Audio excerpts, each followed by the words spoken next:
Hopefully we have now begun the transition of getting Scoot more playing time. Hopefully we've now begun the transition of getting him more NBA experience. We'll wait and see. But take the win any way you can get it. Also, later on in the program, I'm going to dive into this. I'm going to talk to this with Pounce, and we're also going to talk about it a little bit later on as well. The NBA has got a problem. We've talked about it multiple times, but the NBA has got a problem. The fact that their best players don't want to play basketball. They put in a rule in the summer and thinking that, maybe we will, as our parents did, maybe we'll start taking away some things. If you guys don't start playing basketball, things like MVPs, things like All-NBA, you can't make a certain team. You can't get a certain award. We're going to start attacking the ego a little bit. You want to be an MVP, you got to play in a certain amount of games. And Joel Embiid, and not just Joel Embiid, but a slew of other players like, we don't care. We don't care. It's a long road trip. It's on the West Coast. I ain't playing. Regardless about the Blazer game last night, Brendan, you want to take a guess? A guess? The last time Joel Embiid played a basketball game in Denver. Now, clearly, Embiid, Giannis, Jokic, the three best players in the league right now. And you can make an argument at times, but any guess? I think 2019? 5 years ago. I think I saw it, so kind of a bad, bad You probably guess. saw the same thing I saw. Every once in a while, our algorithms, you know what I mean? Your algorithm's probably a whole lot different than mine. But orange and black. Every once in a while, they merge. 2019. That's a long time.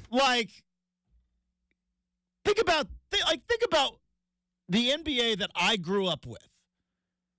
And back then, believe it or not, the criticism of the league was it wasn't team focused, it was individual focused. Because I would wake up on a Saturday morning and the Round Ball Rock song that we're going to play in 40 minutes would be on right after NBA Inside Stuff, and Marv Albert from NBC Sports would get on there and be like, today, Michael Jordan and the Bulls take on Patrick Ewing and the Knicks. It's the NBA on NBC. I nailed that, by the way. Didn't know I had that in the holster. But you know what I mean? It was like, Hakeem Olajuwon and the Rockets. And that was how the games were marketed. It's star power. Because the NBA has got an advantage that no other sport other than, not even golf, that no other sport really has. The best players play both ways. They are on the court the most amount of time, and they don't got helmets. Right? Patrick Mahomes is a star. He's got a helmet on. He plays half the time. Baseball, Shohei Ohtani, now he plays a lot because he pitches. But, the biggest stars in baseball, Aaron Judge, after the top of the first, guess what? He goes in the dugout. And then he might get up to bat 4 or 5 times. Basketball, and David Stern understood that and was like, we have got stars.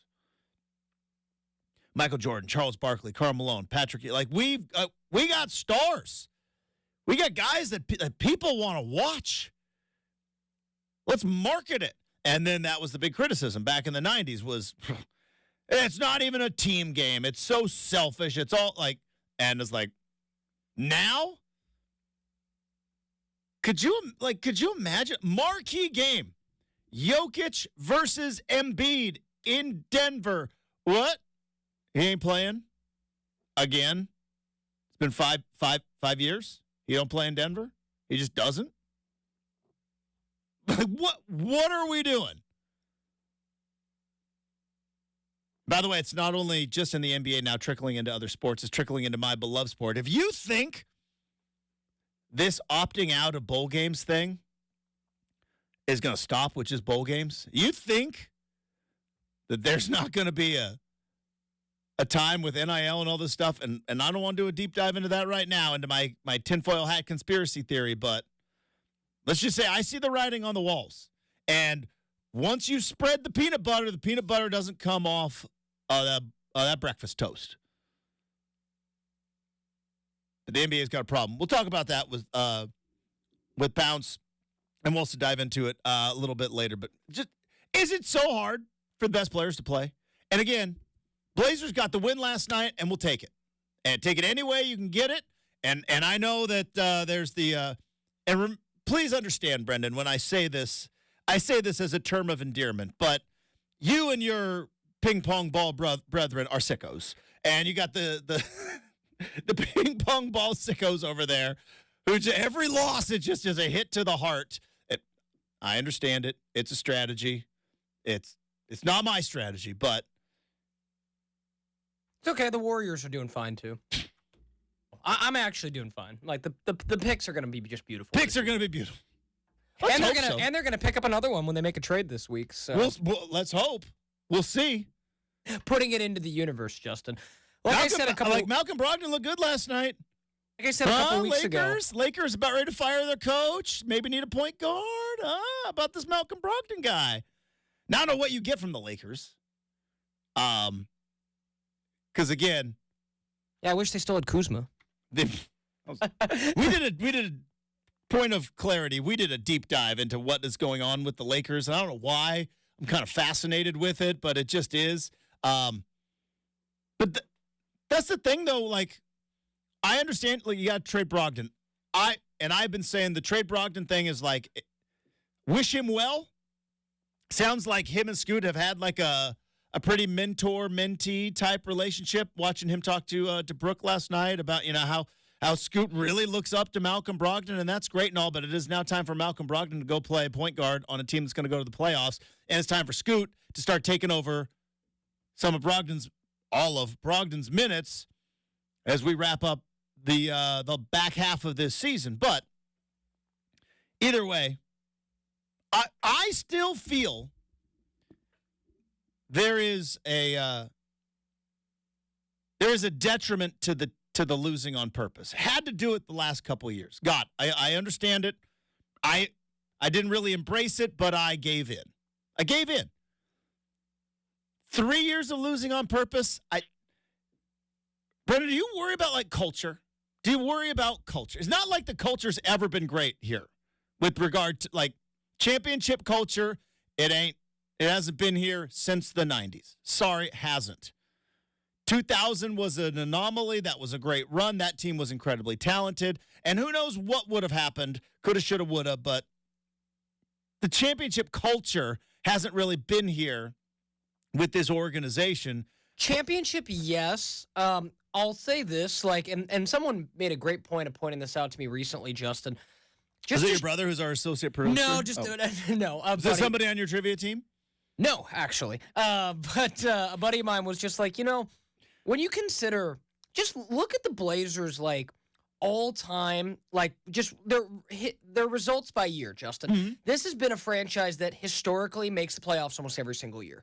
A franchise when Terry Stotts coaches. Well, I mean, even going back, like, you go back to, like, why, there were changes made, like, after, Jack Ramsey or maybe leading into Rick Adelman. It's like, the Blazers would be like, oh, we didn't make the playoffs. Time to make a change. Mm-hmm. And, that was kind of we're going to make the playoffs every year. We're going to be really good.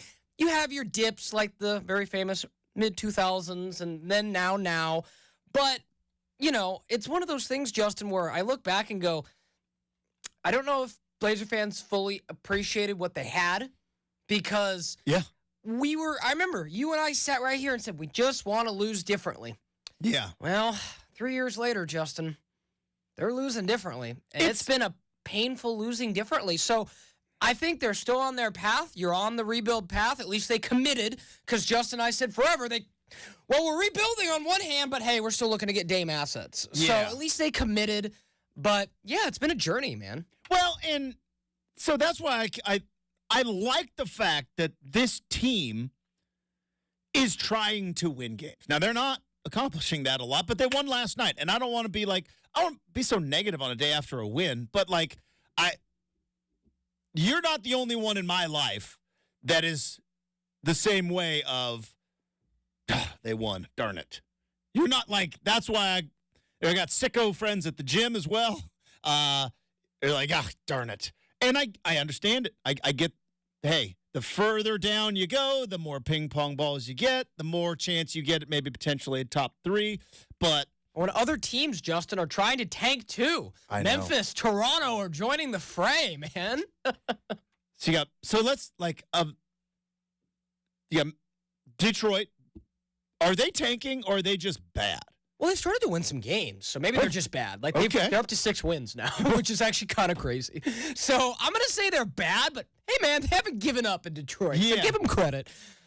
Washington is objectively bad. Objectively bad. Yeah. San Antonio, we don't know. San Antonio is.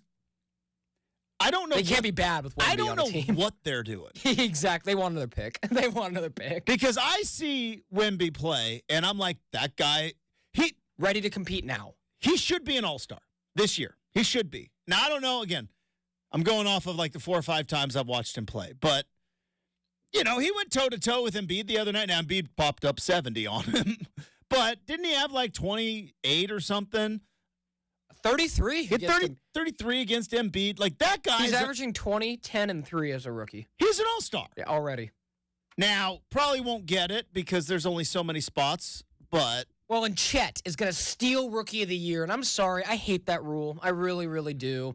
Like, they should retroactively just be like, yeah, he counts as last year, and we named the one for this year, but all that aside. That is interesting that, that's still, like. It's like when Ben Simmons won it. It's just Didn't Blake Griffin do that, too? He did. Blake Griffin did that? 3 players have done it that way. But it must be really nice, Justin, to have a year to rehab with NBA doctors, being an NBA, kind of weight room, NBA nutrition, all those things, and then get to hit your rookie year. So how is it with all that? There's still some players in the league where you're just like, what are you doing? James Harden, right? Like all the science and like I am obsessed with health and nutrition. It's obsessed. I know what you and Braun would talk about if you guys were ever in a room together. It's like, hey, you're fitness? Yeah, I'm a fitness guy too. CrossFit? Yeah. Well, tell me about that thing you sleep in. I don't know if my wife has poo-pooed the hyperbolic chamber, though. Can't sleep in it. But then it's funny that, like, there's still a James Harden in the league. You know what I mean? Or other guys who are just like, yeah, he's out of – Anthony Davis does not look like he is taking health and fitness 100% serious. Anywho, bottom line is Blazers get a win, and we'll take it. The more minutes for Scoot, the better. This is all just so you know, and this listening audience knows. When football is over, my Scoot Henderson minutes obsession will continue. Absolutely will continue. But it was nice to see the boys get a win. All right, we may talk about this again with Pounce as well. I am teetering on the line, Brendan. I am teetering on the line between optimism and frustration with a certain Blazer player. There are times where I watch Jeremy Grant and I go, that guy's good. That guy is a legit NBA scorer. Like last night, 27 points, made 1 3. Made 1 3. He dropped in 27 points, got to the line, 12 of 13. Gets to, like, that's alpha stuff if you can get to the line. And then there are nights I watch Jeremy Grant and I'm like, what? Where's that guy? So I'm teetering. Part of me is optimistic going like, hey, if this team ever gets rolling, Jeremy Grant's going to be a huge part of it. And then there are times where I'm like, why does he disappear so much? But anyways, we're going to lean into optimism more than pessimism today. Tomorrow's going to be a tough day for Blazer fans, I think. Tough day for Blazer fans tomorrow. But we'll talk about tomorrow. We'll talk about today. I want to talk some football, though. I was listening to Rip City Drive yesterday with our good friend Chad Doing and Dwight James. Chad said something fascinating with regard to one particular quarterback still playing football right now, and it wasn't Brock Purdy. Patrick Mahomes conversation coming up next, 620 Rip City Radio.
story that I think Charles Barkley told one time.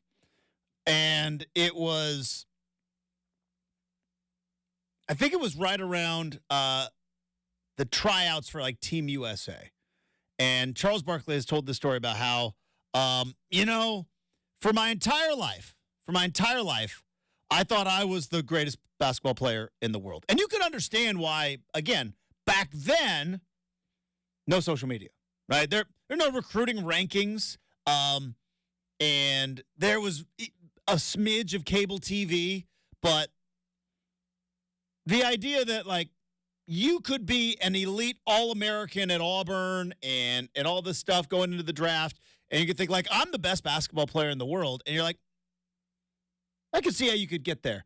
And he's like, and then he went to the tryouts for Team USA, and he came back and he was like, yeah, there's this dude from North Carolina that's like, I'm not the best. And he was obviously talking about Michael Jordan. And it's like, I saw him one time. But so looking back now, it's kind of super easy to look back at Michael Jordan and be like, yeah, he's the greatest player of all time. I know that the Gen Zers are going to come with the LeBron stuff, and I get it, but it's easy to look back with the benefit of The Last Dance, with the benefit of, 6 championship rings and all that stuff. But, like, in the middle of it, hard to believe that in, like, 1992, to say that Michael Jordan's going to be the greatest basketball player of all time would have been silly. There was a time where he was a ball hog back then. Yeah, he won 1 championship, was on his way to 2, and then ultimately 6, but he was a ball hog. Shot too much. Doesn't pass enough. It's a media concoction. Lucky that Bird got hurt. Lucky that Magic got sick. Right? That was a lot of the thought at the time. And now we look back and you go like, no, he was the greatest of all time. So I'm gonna have this conversation right now, and it might seem silly. It might seem silly with Tom Brady sitting there with, he's got 7 rings. So he's got like 3 digits on his appendages that don't have championship rings accounted for. So I understand it might seem silly. But let's have this Patrick Mahomes conversation. Now, it might all be moot if Patrick Mahomes goes toe-to-toe and Brock Purdy and the 49ers take the guy down. But if we can get past the simple notion of championships or bust, and we can dive into not most accomplished, but dive into, like, best guy to ever take snaps and play football at that position, physical ability.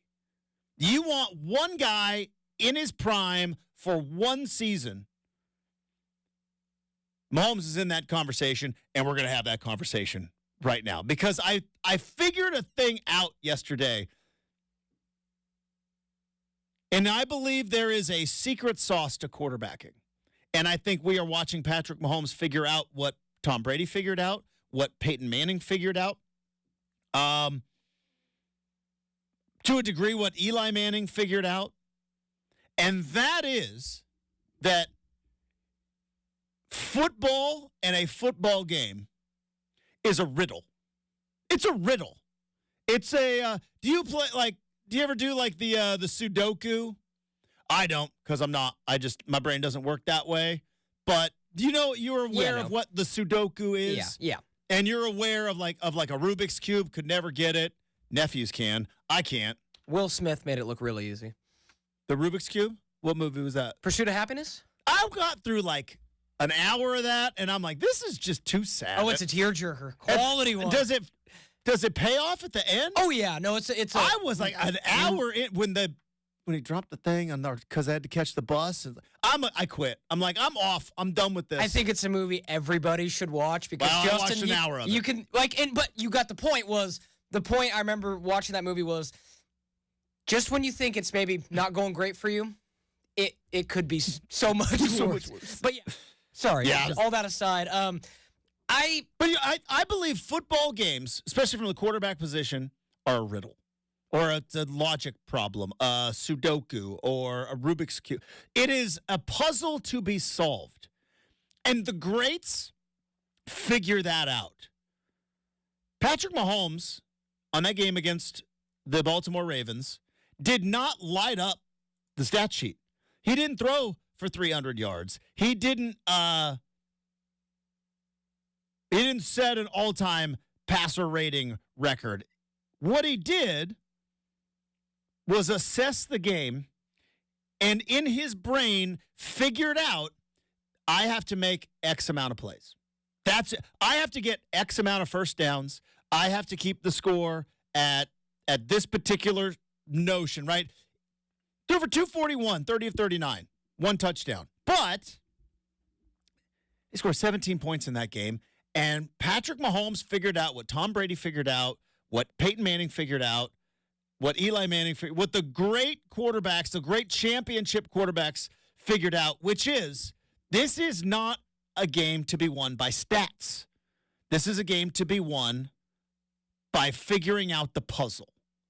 Because every game's a puzzle. And I go back, and Brendan, you're going to think this is sacrilege, but I'm going to bring up a Tom Brady game. You go back to the Tom Brady Super Bowl win against the Atlanta Falcons. Now, all the talk on that was what a choke job from the Atlanta Falcons and from Dan Quinn and Kyle Shanahan, offensive coordinator, and Matt Ryan. And it is appropriate. But also, you got to remember the other side of that. Because in Tom Brady's mind, in Tom's brain, he was like, all right, it takes 3 possessions, extra point. I've got X amount of time. We got timeouts. He's got it figured out. Patrick Mahomes has reached that level, which is I don't have to throw for 350 yards and 4 touchdowns to beat you. I simply have to assess what is going on in the game and figure out, well, you're probably going to make this amount of play. I just have to make one more. They say like in NASCAR, I'm not a NASCAR guy. Tailgating's probably wild. But in NASCAR, like the goal is to run out of gas the moment you cross the finish line. Because you don't want to waste time filling up with gas. It's like if you, Daytona 500, at 500.1, your car runs out of gas. That's exactly what you want to do. And Mahomes figured it out. You go back to like last year. Like a football game is a puzzle. It's a Sudoku. It's like, all right, it's an algebraic expression. Shout out Mrs. Lapp, R.I.P. Even though I never needed algebra like you said I was going to. There, I used it just now. But it's an equation. And there's nobody better in the game right now than Patrick Mahomes in terms of figuring out, all right, this is what I've got to do to win. And I think that puts him in the conversation of all-time greats. I really do. That's the special sauce of Tom Brady. That's the special sauce of Peyton. Like, listen, Peyton Manning threw for a gajillion yards. He threw for a gajillion touchdowns. But you go back to that last Peyton Manning Super Bowl win with the Broncos. Obviously, having Von Miller on defense is really helpful. And Von Miller was a weapon back then. But he realized, like, all right, Cam Newton doesn't have it. I just have to make X amount of plays. And if I do that, and if I move the sticks at this particular time, and if I convert enough third downs, and I keep the clock moving, and I shrink this game up, I'm going to walk away a champion. Tom Brady did it against the Rams in one of the most, we think of it as one of the most boring Super Bowls of all time. You. Me and the listening audience, Brendan. Look through the What's lens. This we business? Look through the lens of the hard-working audience that is listening to us. Even you got to admit, that was a little bit of a boring Super Bowl. Well, hey, it was number 6, so it was count. A bit of a, yeah, it was ho-hum by then, yes. Easy, like, so, but in that Super Bowl, Like Tom Brady. Jared Goff, by the way. Tom Brady's looking over there at the Rams, and Belichick probably too, is like, all right, I see what this game is going to be. Before it even is it, right? The chestnut checkers aspect of it. I see what it is going to be before it even is it. And I can tell you, I just got to make boom, boom, boom, and we're going to win. That's all I got to do. I got to make this play, that play, and it comes down to about 3 or 4 or 5 plays. And if I make them, we're going to win. Because I don't have to score 40 points. I don't have to put up 350 plus yards this game. Now, there are going to be games where I got to, but this one I don't. And I think Patrick Mahomes has gotten into that particular point as a quarterback and why he's in the conversation of all-time greats and why he's going Super Bowl, isn't he? I mean, I don't know. It's just, I was thinking about that yesterday of like, what is it? What is it about? We talk about moxie. We talk about like being there in the moment. We talk about kind of the X factor, the variables of the greatest quarterbacks of all time. And then there are other quarterbacks that, like, Lamar Jackson is a bigger weapon than Patrick Mahomes. He is. He is faster. He is taller, better arm, all that. More physically gifted. But it doesn't feel like, and this is a bit unfair, but it doesn't feel like Lamar Jackson had a feel for like the way that game was going. I got to win it this way today. Not, I do this. Does that make sense? Right? It's like some quarterbacks like, no, I throw the ball 48 times a game, and that's how we win. It's like, yeah, but some days you don't have to. And that is, I believe that it's a feel. It's an understanding of like, all right, I see where this game is headed, and I'm going to find a way to win. Yes, Brendan. I think for the most part, I agree with you. I think he's in the conversation, but I'm going to have to put my foot in the ground and say those who are saying he's already better than Tom Brady. That's silliness. Well, we talked about it this morning. I mean, how it's not thrown out there. I mean, I guess I shouldn't say it's silliness. It's a take I don't necessarily agree with. Yeah, I mean, I think. But again, like I said, I go back to the original thought, which was to say in 1992 Michael Jordan's going to be better than both Magic and Bird, and it was like somebody would have said that would have been silly too. Yeah, I mean, for me, again, I've never been a big, at least recently, like you're talking about a modern day quarterback that I would, as you mentioned, like you get for 1 year, right? Mm-hmm. I still take prime Brady over prime Mahomes because go look at his numbers. Prime Brady's numbers still better than Mahomes' numbers. A couple seasons over 5,000 yards, just like Mahomes. A couple seasons with 50 touchdowns, just like Mahomes. So they're comparable. Yeah. But the other thing, Justin, that I'm like, let's ease it off a little bit. Patrick Mahomes has 14 playoff wins. Tom Brady has 35. So call me in 20 playoff wins and we'll talk. He's 35 playoff wins. So, again, now with never lost an AFC championship game. Yeah, and Mahomes Isn't that right? Because every time Brady lost, it was in the divisional round. But he got to the point where if it was to win to go to the Super Bowl, he's 10-0. Yeah, I mean, even Joe Montana has 16 wins. I mean, I get it, but it's just like Tom Brady is such an enigma that we can't even make that comparison yet. And the fact that the Patriots are nothing when he left. Oh. Are nothing when he left. Maybe even Belichick is nothing. Don't even say that. Well, we'll see. I know. But because like 49ers, Joe Montana left, Steve Young won Super Bowl. Oh yeah, that guy. he did. He won I don't Super think Bowl. Mac Jones was taking the Patriots to many Super Bowls. Just wasn't going to happen. It wasn't going to work. But that's the point where I think it's actually. And again, I know the Joe Montana, Terry Bradshaw, maybe even John Elway. People are going to come at me. Mm-hmm. Like for me, the conversation stopped. He's already the second best of all time. So you think Mahomes is second best? Of all time. If he right gets now. the Super Bowl, I think it locks and finishes, but he's like on the doorstep of that right now. So he gets a third Super Bowl, all the things you mentioned, his age, his career arc. I mean, Bradshaw, those guys I mentioned as well, Justin, even Aikman, they didn't have their championships until so much later. Yeah.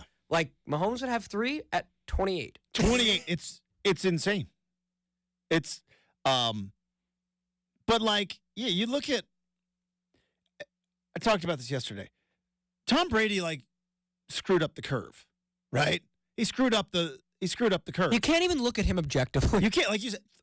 Was it 35 playoff wins? 35-13. That is a 74% winning percentage in the playoffs, Justin. In almost 50 playoff games. I'll say this. Almost 50. Mahomes has and won. It's not like he played in a lot of wild card games. You know what I mean? They had some first-round buys back in the day. And they had some tough teams. Right? Because that was back when 2 teams got a first-round bye. Like, it wasn't like they played a lot of wild card games. You know what I mean? And just to show that Mahomes is on that path, Justin, he's 14-3. In postseason wins, which is an 83% win percentage. So that's where nice. I said he's coming. I just think with 2 rings as of January 30th, 2024, you can't say that he's better than Tom. Now, could you make the case that you could take him for one individual season on pure athletic and football ability alone? And I wouldn't hate it. But Mahomes got some work to do to catch the GOAT. He does, but you look at the path he's on. Oh, he's on it. Like I said, I keep going back to the Michael Jordan comparisons because that's what I like. I was older when Tom Brady went on his run. I was there when Jordan, and I remember, all my basketball coaches saying like, "Oh, you want to be like Michael Jordan? He's a ball hog, right?" Blah, blah, blah. I remember all of it. He's a ball hog. That was the thing.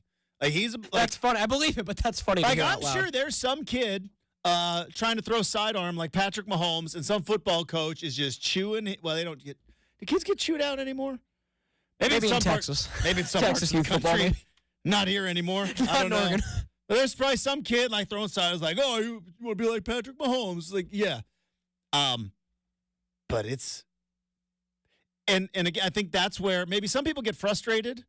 And get a little perplexed because it's like, yeah, of course he doesn't have an arm. That's why some doofuses go on the TV and say, I still would take Josh Allen over Patrick Mahomes. Like, no, you wouldn't. Josh Allen is incredibly talented. Justin Herbert is incredibly physically gifted. They haven't figured out the riddle yet. It's a Rubik's Cube. It's a Sudoku puzzle. Like, that's what football is. Brady figured it out. Montana had it figured out. Elway figured it out. Like, it's about Peyton Manning, all those guys. It's about, all right, here's the feel of the game. That's the number I got to get to. And it's in their head, and they understand it, and probably couldn't even quantify it if you asked them to. But that's what you watch that game, and it's like, all right, Lamar's not it. Defense is playing well. We got to burn up some clock, and we're going to be fine. All right. We're going to talk some boy, it's a mess. It's a mess in Los Angeles, isn't it, with the LA Lakers. And again, I'm going to get busted out the soapbox yesterday. I might get on the soapbox again today, but this nonsense with the players in basketball not playing basketball is just driving me absolutely bonkers. So we'll get into that with a little round ball rock. Before we do all that, though, I do want to tell you about the good folks at DeBella. That's right, the official home improvement partner of the Portland Timbers. We can all take a nice little sigh of relief. We got it. The ice storm is beyond us, but that doesn't mean winter weather is going anywhere, right? The rain, the wind, the cold might be coming back. It's been pleasant the last couple of days, but, we've all had that winter fake out where we think like, oh, maybe we're going to get spring this year, only to have a cold snap coming up. Well, how are your windows holding up? Because DeBella can help you right now save up to 30% on your energy bills when you take care of roofing, windows, siding renovations, and if your roof is leaking or aging, you can get a free quote from the good folks at DeBella who have over 15,000 5-star reviews. Maybe you can be the next 5-star review for them on Google, but they've got over 15,000 for their excellent work. 0 down, no payments until 2025 on approved credit. That's 0 down and no payments until 2025 on approved credit for roofing, sidings, also bath renovations. Keep your heat inside. Make a more efficient house by just replacing your roof, replacing your windows. Save money on your energy bill. Go to DeBella, DABELLA.us for a free, no obligation appointment. They can make updating your home so easy. DeBella, they're the official home improvement partner of the Portland Timbers.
center, and the Blazers get the win. Next up, yeah, he's coming back. Definitely going to talk about that a ton tomorrow. Definitely going to talk about it probably a ton on Thursday. But there's a big game at Moda Center coming up tomorrow, and there's going to be a lot of emotion. Let's just say there's going to be a lot of emotion in the building. Maybe the most emotion we've had in the building since that one particular person did that one particular thing. You know what I mean? I'm going to go a step further into the biggest range of emotion since LaMarcus Aldridge's return home. Yeah, that's a tough one. And he was booed that night, so. Yeah, I don't think there's gonna be any booing going on tomorrow. I did see some comments, so I'm not alone. We'll see. I'm curious to see what it looks like. Sounds like, I should say. Yeah, that's on ESPN, right? Yeah, I believe so. But no, I saw the Blazers have put out a lot of what do you call it? Social media, hyping up this game, and for obvious reasons. Yeah. But I like to sift through the comments sometimes, Justin. There's about I'd say probably 7 out of 10 are like, yeah, thanks, Dame. Mm-hmm. There's a couple that are maybe a little bit more salty. I'll just leave it at that. All right, so we definitely got a lot of time to talk about that. Pounce is going to join us in hour number 3, but before we get to that, let's dive into other news and notes from around the NBA. It is time for Round Ball Rock. All right, so I don't know if we have time to get into the Lakers drama, but I'm going to get on my high horse again, and it is Grumpy Old Man Tuesday. It is a Get Off My Lawn Tuesday, and you will get off my lawn for something totally different coming up next hour. But right now, is this a problem the NBA is not ever going to be able to fix, this problem of players, star players, not wanting to play in these games? Because it was under the assumption, the myth that was disproven, Mythbusters, right? Jamie and who's the other guy from Mythbusters? Don't remember. Anyways, Adam and Jamie. I wouldn't have got it either. Interviewed one of those guys once. Really cool. But Adam and Jamie, Mythbusters, they didn't even need them. It was like, yeah, we took a look at the data. Load management, not a thing. It's a made up thing. We're also learning now there were some other made up things with regard to science and 6 feet apart, stuff like that. Anyways, but there was some made up junk science, according to multiple reports, that load management's not a thing. So it doesn't benefit in terms of winning and losing, but it does benefit in terms of getting days off. And if you're like Joel Embiid, who keeps ducking Jokic in Denver, he'll play him in Philly. No, he ain't going to play him in Denver. But Embiid's not the only one, right? I think there's a slew of guys that are on the, teetering on the line. We may have, Brendan, the weirdest MVP race of all time. Because there's a handful of dudes that just aren't in the running, or aren't going to be in the running to potentially win the MVP. And I thought the NBA might have a chance to fix the problem because of taking, all these players want to win MVP. And what's the other thing? You can't be all NBA? I think that's one of the things. You can't be all NBA unless you play in, is it 65 games? Yeah, that sounds right. So there's a certain, threshold that has to be met. And if you don't make all NBA, now, not for Embiid, not going to matter, but for a lot of guys, right, if you don't make all NBA, you're not eligible for that Supermax. And it could potentially cost them some money. But it's just getting pure silly. Pure silliness. So there's my basketball grumpy. What is so hard in asking the greatest players in the league to play in the league? Is it so difficult? Because it used to be just, we got to load manage because it was aging players, right? It was Tim Duncan in the back end of his career when the Spurs kind of started this whole thing. And now it's guys in their prime, big draw, not going to play. Big time matchup. Embiid, Jokic coming up. Yeah, I ain't going to play. It's ridiculous. I'm Justin Myers. This is my TED Talk. Definitely going to talk about this with Pounce in hour number 3, so stick around for hour number 3 is what I'm saying, because it's going to be awesome. Devon Pouncey going to get fired in L.A.? Is this done? It looked done last night. Is he going to make it to the All-Star game? Is Devon Pouncey going to make it to the All-Star game? No. Brendan says no. If I go over under Devon Pouncey All-Star break, coach of the Lakers. Yeah, under. Taking the under. Yeah, LeBron gets what he wants, Justin. Especially with coaches. It's amazing. It is like, I've said that one of the things about LeBron that has been amazing is his ability to not truly have a scandal, right? Jordan had the gambling. Kobe had Kobe's thing. Shaq, a lot of players, Magic Johnson, the HIV, like that. Yeah. Charles Barkley pushed a guy through a window one time. Malone. Don't Google Karl Malone. Don't Wikipedia. Anyway. Yeah. I'm like, LeBron has got none of that. Totally right. But he is just, other than Spoelstra, which he tried to get rid of, he's just a coach killer. He did try, folks. He's a coach killer. I don't like this guy. Get rid of, unreal. All right. We got hour number 2 coming up. We got to make or miss. It is Tuesday, so you will all get off my lawn. It's all next here on 620 Rip City Radio.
what you need to know. From the Goldberg Jones Sports Desk, your 620 Rip City Radio headlines. Goldberg Jones. Call 1-800-DIVORCE.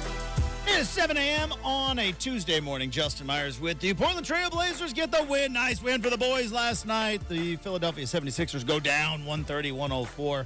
Balanced scoring led by Jeremy Grant, 27 points. Also, Malcolm Brogdon added in 24. Scoot Henderson, 22 off the bench. Blazers get the victory. Mariners made some moves over the past couple of days. Twins second baseman Jorge Polanco is now coming to Seattle, part of a 5-player deal. He was an all-star back in 2019. Previous all-star, now coming to the Mariners. What could go wrong? Never backfired on them in the past. Coming up in hour number 3, friend of the program, Devon Pouncey, joins the big show live in studio for the entire third hour. But hour 2 of RCM starts right now on 620 Rip City Radio. The home of the OSAA is 620 Rip City Radio. It's RCM with Justin Myers, right here on your home of the Portland Trailblazers, 620 Rip City Radio. All right, welcome to hour number 2 of Rip City Mornings. I'm your host, Justin Myers. Super producer Brendan is right over there, and he's got Baker Miss coming up in 20 minutes. It is a Tuesday. It's like slowly but surely, Brendan, but it's slowly like creeping into my reality. Like football's over. Like Super Bowl's going to be awesome. I hope they show Taylor Swift for a full hour during that Super Bowl. I hope they go picture in picture. Every time Travis Kelce touches a football, I hope they show Taylor Swift somewhere in that stadium in Vegas. Now, some people may not feel that way, but I do. 1, love Taylor Swift. 2, the people who get grumpy about sports, about like that, I know that it's a grumpy day, but like there's only been a handful and maybe even a pinch, right, of broadcasters that have ever made it to where I can't watch a game or I'm not enjoying a game. Tim McCarver in baseball, never really liked him. Always. Now, I was one of those fans back in the day where I was like, Tim McCarver hates us. Because I always felt like Tim McCarver was always against the Braves in the postseason in baseball. Turns out the Braves just lost every World Series that they were in, except for 95. That was glorious. And maybe he was just kind of, but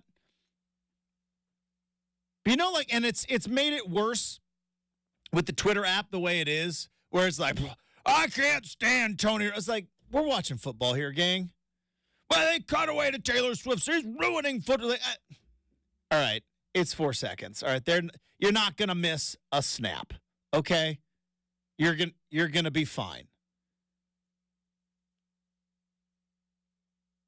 Between the Tony Romo and the Taylor, like, Brendan, people are gonna be losing their minds. People are gonna be losing their minds on Sunday. Those seem to be the two most triggering things right now in the football world. Am I missing one? It's Taylor Swift and it's Tony Romo, right? Like in terms of maybe that's my algorithm. I don't know. Maybe your algorithm's different, but those seem to be the two most triggering. Maybe I'm throwing Collinsworth too. Really? I'm so ready for him to hang up the mic. It is. See, yeah. I don't. Let's just tell me about how much you love Mahomes, even though you're not calling Mahomes. Gotcha. Okay, cool. Like, I love Mahomes too, but call the game you're meant to call, dude. Has there ever been, and maybe it's Collinsworth for you, I don't know. Has there ever been a broadcaster where you're just like, I can't do it. I cannot, whether, and some of the guys on the list, like, I love Bill Walton. It's going to be so sad that Bill Walton's not going to be doing Pac-12 basketball games. And I'm sorry, and I love college basketball. I'm going to be pumped for March Madness. But sometimes, in the midst of all those bricks that they shoot up in college basketball, you need a story from Bill Walton about how he hiked atop Camelback Mountain with a coyote and looked at this. You know what I mean? You kind of need it. Now, I will say this. When your team's not playing very well, Bill Walton's maybe not the best guy to have on the broadcast. It's a tough watch.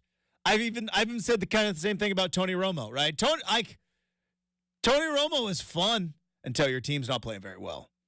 So there's Bill Walton, there's Tony Romo, there's Collinsworth. Collinsworth gets people's goat. Anybody else on that list for you? In terms of like you are like not physically, but like you are emotionally, you are brought to anger, going like, ugh. Pac-12 Network. What about Petros Papadakis? No, I like Petros. You like Petros? I like Petros. A lot of people don't like Petros, like calling their games. Yeah, there may be, there's maybe because they put Petros in a studio in like L.A. and he's not even actually at the game. Yeah, the game's in Fresno. You're not there. It's close by. I don't want to name names. I maybe don't love everybody at Pac-12 Network. Just again, I'll leave it at that. As far as like when I'm like, oh, Pac-12 Network broadcast. Oh, I know who's going to be doing the play-by-play in color. Good thing I'm at the game. So I've had that thought before. But now I'm trying to think who you don't like. The Pac-12 Network's gone. Trying to think. Well, it's still technically around, Justin. They're airing basketball games. Yeah. And they're airing baseball games. So we're not quite done until after Oregon State wins the baseball title. So then we'll be done with Pac-12 Network. I did see something hilarious that will be the last thing George Klavekoff has to do if they don't can him is close out baseball season. He's going to close out baseball season. And I said, man. Is Stanford going to be good again this year? Stanford, Oregon State, 3 teams to watch. Maybe UCLA. That? But yeah, not baseball yet. Too early for that. But no, I was just thinking ahead. But I think Oregon's best pitcher, this again, you want to talk about, and obviously we got a lot of other stuff to deal with. Oregon's best pitcher went to high school with his parents. Yeah, I did. I went to high school with his parents.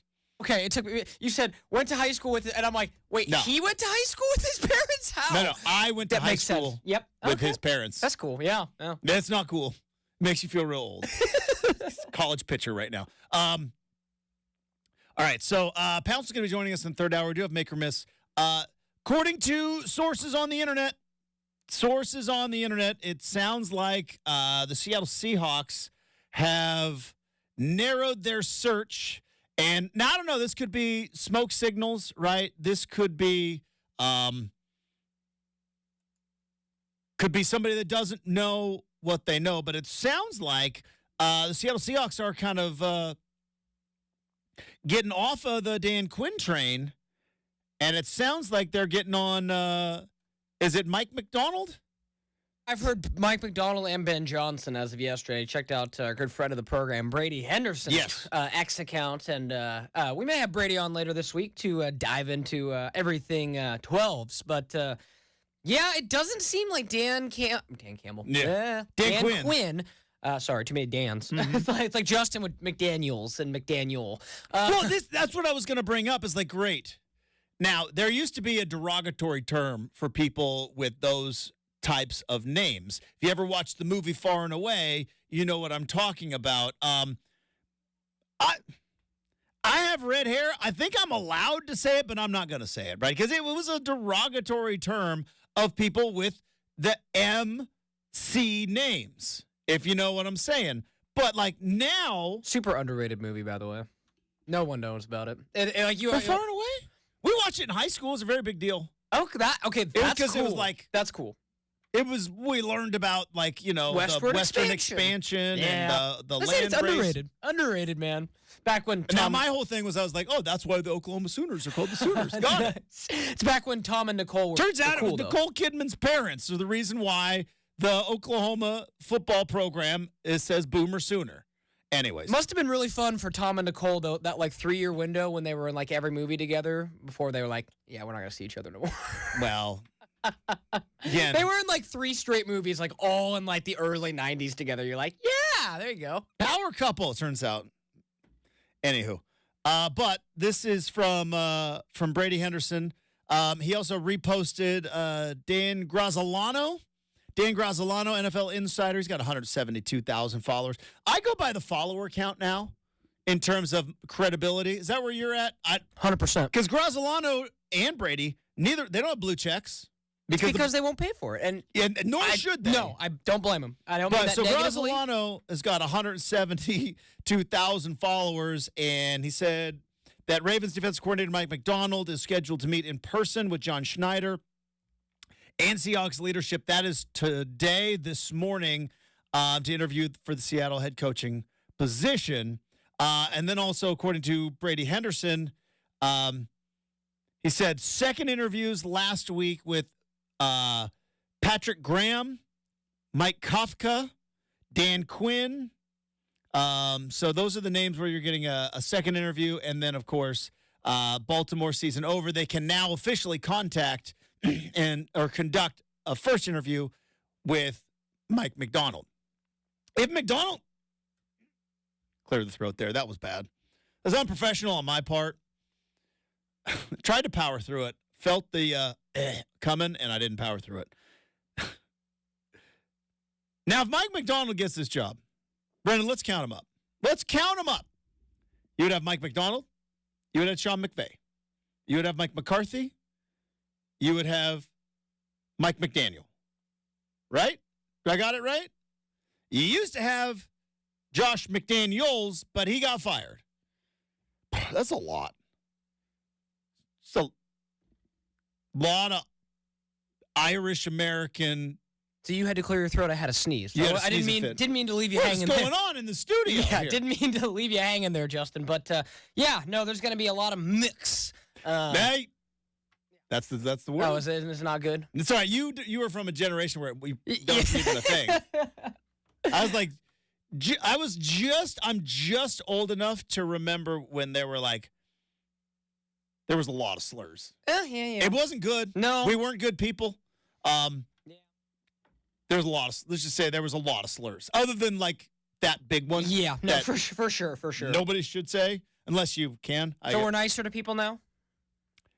I don't know. You're just like, maybe it's not said as much, but we don't know if we're nicer. I don't know if we're nicer or we just keep things to ourselves. Keep things to ourselves. It's like, hey, Justin, I tell you, back when I was like, 5, 6 years old, Mom said, if you don't have anything nice to say, don't say it at all. What if you got a 3-hour radio show?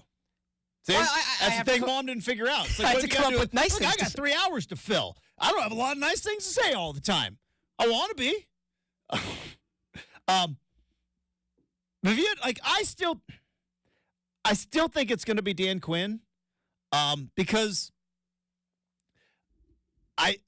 this is the weird thing with the Seahawks is now any coach that comes in is going to revamp the staff, right? It's just what you do. Every coach has got their particular guys, but I would imagine the transition with from Pete Carroll to Dan Quinn probably have a lot less turnover. Now, maybe I'm completely wrong on that, but it's going to have, I think, a little bit less turnover.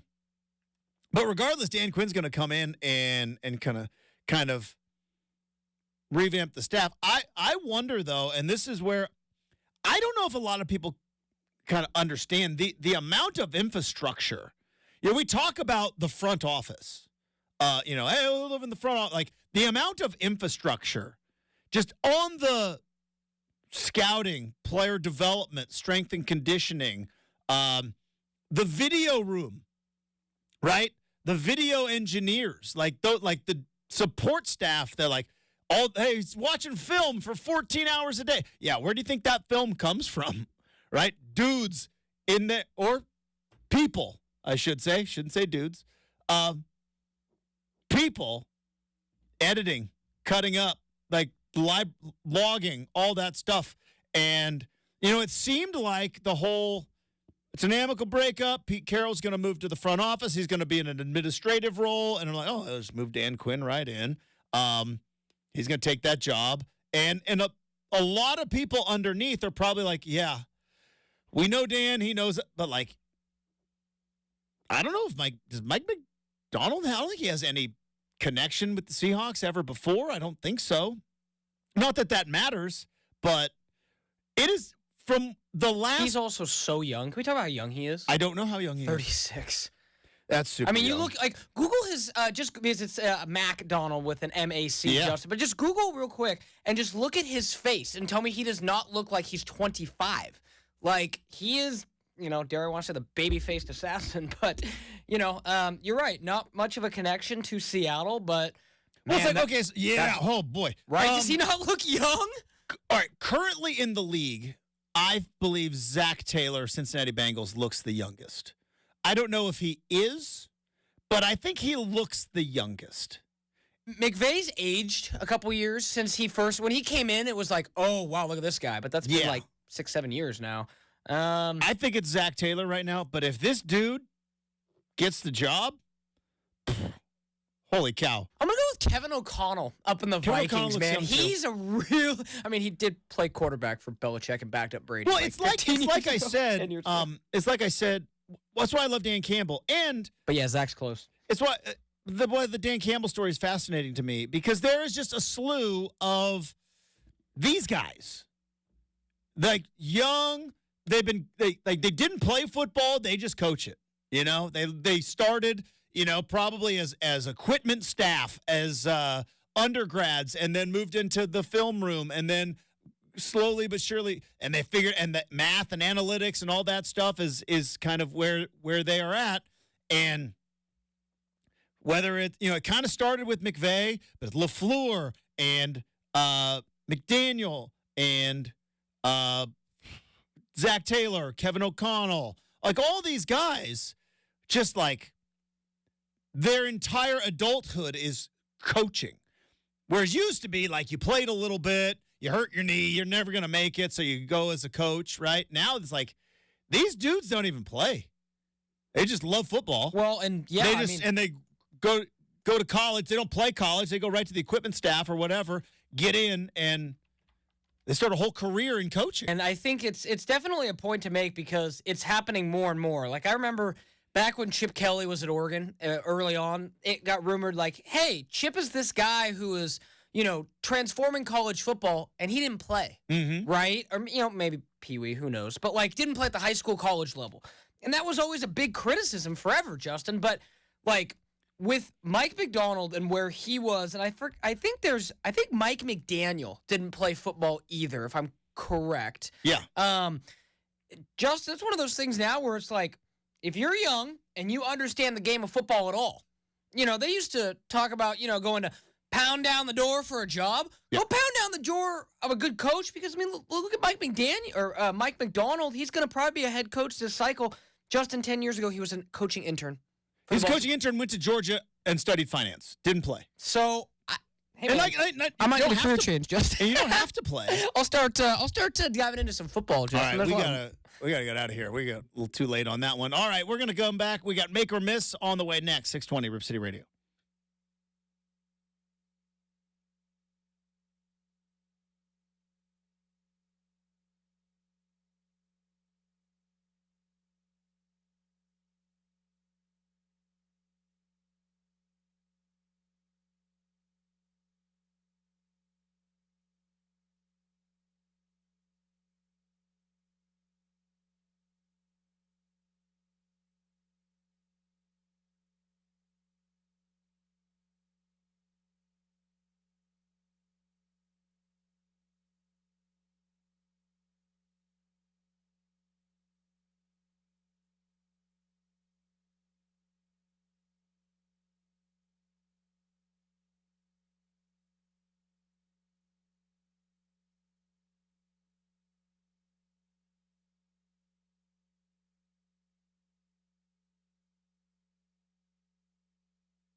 Is this the new version or the old version? New version. This is the new version.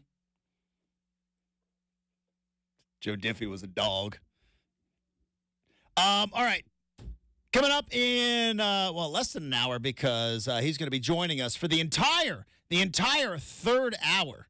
Devon Pouncey is going to be joining the show. Very pumped to talk to Pounce about the remix, get his thoughts on Dame coming back tomorrow night, get his thoughts on Embiid ducking Jokic, and then the Blazers with a nice win last night as we now head into an awkward.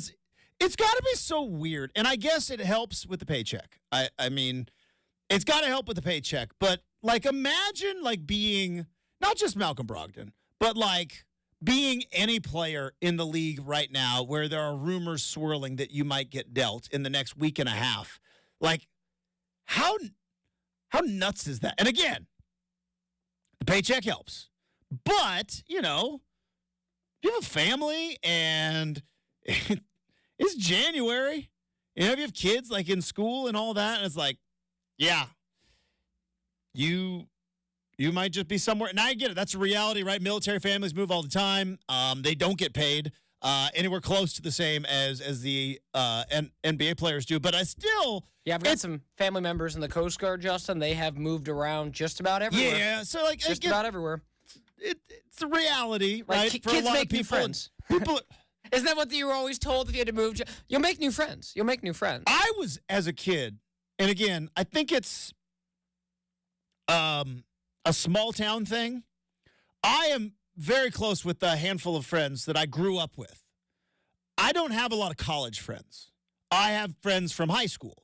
And I think it's because, you know, you grow up and in a small town, you are forced to, like, you had fairly big high school, right? If you didn't like one kid, you're like, I'm not hanging out with that guy anymore. I got like 100 other kids I can go over and play, like, or more. If I didn't like that, it's like, well, you got to figure it out. Because there's like 7 other birthday parties you might be invited to. That's about it. Yeah, it's funny. You better figure it out. And so I have very close relationships with my friends from high school. When I was a kid, I was so scared of moving. So scared. I'm like, well, no, we are not going to move. It's definitely funny because I'm kind of the exact opposite, where it's like everyone I care about deeply, I went to college with. And I was actually having this conversation at trivia with my buddy who I went to college and high school with, and we're like, yeah, 10-year reunion on the docket this year. You want to go? Nope. You want to go? Nope. We will not be attending. So, yeah, it's like, give me that college reunion, man. Yeah, it's like, there was only like 5 birthday parties, right? That was like, yeah, that was it. Small town, man. If you didn't, like, and boy, if you got shunned from a birthday party, that was tough. That was bad. Tough day. All right, so Pounce is going to join us to talk about, you know, the potential, maybe some roster moves and kind of what it must be like as a player. Just what these next 2 weeks, like, how do you just compartmentalize? Is that just part of the job? That's got to be weird. So we'll definitely dive into that. But right now, let's get to Make or Miss.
And I think Tampa caught some people by surprise because they had a losing record the year before. That was the year Jameis Winston had 30-30. Yeah.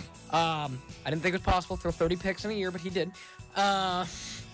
And, you know, I think with that, like, it was, I don't want to say luck, but, like, Patrick Mahomes would be, you know, looking for the same thing. It's like, who's going to find a coach? And basically Bruce Arians like, yep, Tom, we're going to let you cook.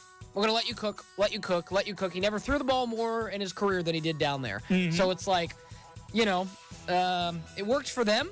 But going back to your point, I think it's going to be very fascinating to see how many years Reed has left. But, Justin, that's not even the craziest. Did you see the craziest prop bet that already exists for the Super Bowl? You can make this bet on DraftKings right now. I'm intrigued. Yes or no? I'm gonna open it up. Let me log in real quick. Yes or Hold no? on. Do you do when you have your Face ID? I noticed my wife does this. She might be listening. She makes a face every time you do the login with the face. Yeah, no, she does a little face, and I'm like, do you do that every? No, that's cool though. And I started to think, like, do I do that? Just a little. And I think I do as well. That's funny. It's something that I don't know if we all notice, but like as you go to like Face ID, I think we all make a little face, like the Face ID face. Yeah, that's cool. Anyways, I'm logged into DraftKings. Tell me. Yeah, so apparently, and I saw this on social media yesterday, there is a prop bet. Will Travis Kelce propose to Taylor Swift at the Super Bowl? It is currently, Justin, I believe. Like 500 to 1 or something? I think it's like minus 200 for no, plus 125 for yes. So it's actually kind of split at this particular moment. There's a no? Yes. So, like, will he propose to Taylor Swift? Yeah, bet. You'd say yes? 20 grand on no. Okay. I was going to say, I wouldn't say yes either. I guess maybe don't bet 20 grand. Don't listen to me at all. Someone's going to come back, hey, Justin, so I bet my mortgage payment. Don't do it. Don't. For entertainment purposes only. OPGR.org. There you go. But yeah. I found that interesting because. Might have been former host on this particular station. And my old TV station, Brian Noe. I think Brian Noe put it on Twitter like Dan Campbell needs to call 1-800-GAMBLER. Oh, that's savage. I love it. Tip of the cap. Bino, Tip man. of the cap, Bino. Savage. But yeah, I think that, just looking at it for what it is. All right, so Mahomes has got a chance because he's young enough. If he gets, if he wins in a week and a half, Brendan, he's not even halfway there. No. He's not even halfway there, which is absurd. So I don't think. Let's see here. Only other person who I think has nobody else in the league has a chance. Think so. I know that everybody's all pumped up about Herbert and Harbaugh getting together, but Harbaugh doesn't.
Wilson! You got to go real far down to get to Russell Wilson and Aaron Rodgers. Like, that's so bad. And both those guys are vying for number 2 in their, like, twilights of their careers. And one's not going to get one. And you know what I mean? Like, that's where we're at right now. Like, but the best quarterbacks in the league, they don't have championship rings because you got Patrick Mahomes right there. So how would you, just for perspective, Justin, how would we feel now? Let's say Mahomes wins the third. By the way, I said 0 rings, and my phone thought it said Siri, and it popped up. Started giving me Lamar Jackson. Started giving me Lamar Jackson stats. Gotta love that Apple technology. But let's just say Mahomes. But think about, like, who's the Aaron Rodgers is the next best quarterback with a ring. With a ring of the quarterbacks in the NFL. No, I'll take Stafford. I will. When he's healthy, I'll take Matt Stafford. Aaron Rodgers? I haven't seen Aaron Rodgers play without an Achilles. Like, you know what I mean? Like, But I think Stafford. Point made, though. But you're right. Totally. Point made. Absolutely. Like, you look at just the lineup. Yeah. It's insane. So, say Mahomes won number 3 this year, Justin. Tied him with Brady. How would we look at his career if he didn't win a Super Bowl for another 9-10 years like that gap Brady took? Because, again, 05 through 13, they made a couple Super Bowls. Yeah. Didn't get Could him, beat Eli, and the knee injury. Spygate's in there, too. Eli twice is what I like to tell people. Not just once, but twice. Thanks, Eli. He can't throw and catch the ball at the same time. All-time Giselle was good, too. All right, do we get another make or miss? We sure do. It's funny, Justin, that's back when they were together and, like, helping each other. Yeah. Like, you know, being each other's biggest support systems. Hey. Not anymore. Thanks, Hap.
With, I know the ice storm may be behind us, but that doesn't mean the winter weather is going away. Winter weather can be brutal with the cold and the rain, tons of rain.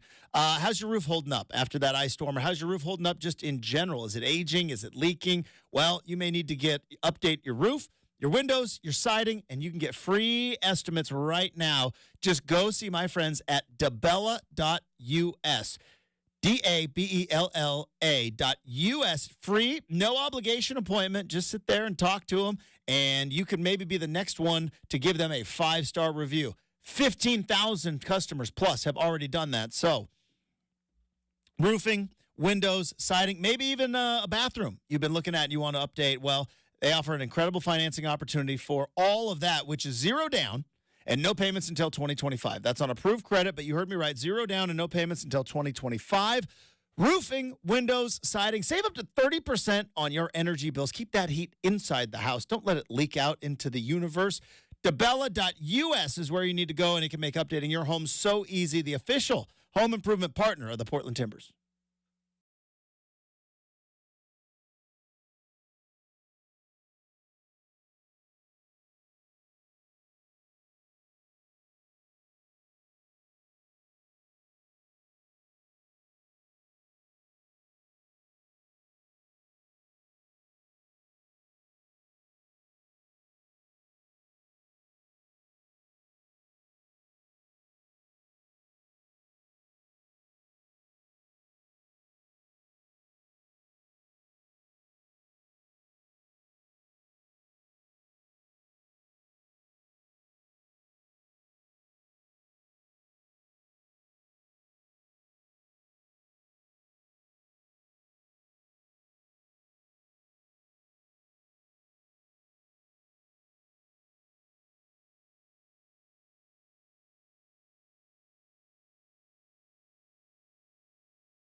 All right. It is time to wrap up hour number 2. It is Tuesday. You all know what day it is because it is the grumpiest day of the week. Mondays, we hunker down. We got a lot of football to talk about, even though we have one football game left in our lives. Let's just cherish it. You got to cherish it. But we have one football game left in our lives for the foreseeable future. And no, sorry, Rock, but I'm not watching UFL. I'm not watching it. Don't care about it. Spring is for baseball and golf. It's just, we got stuff to get done on the weekends, all right? And plus, football's got to go away so we can miss it. So when it comes back, we can love it again. I mean, Justin, it's almost golf. It's like we're going to have the Masters before we know it, man. It's going to be golf season and, all that good stuff. So not golf season for me, though, because I don't golf till the summer. That's fair. Well, I just mean golf on TV. But yes. Yeah, there's going to be... Well, waste management's coming up. You're right. Well, you got waste management coming up, and it's going to be great. But all that being said, you hunker down for Monday. Wednesday, you're like, I can see it. Tuesday, you all know the drill. It's a tough day. It's like, oh, man, it's still cold. It's still dark. But let's embrace it. Let's get it out. Let's get the negativity out and get off my lawn.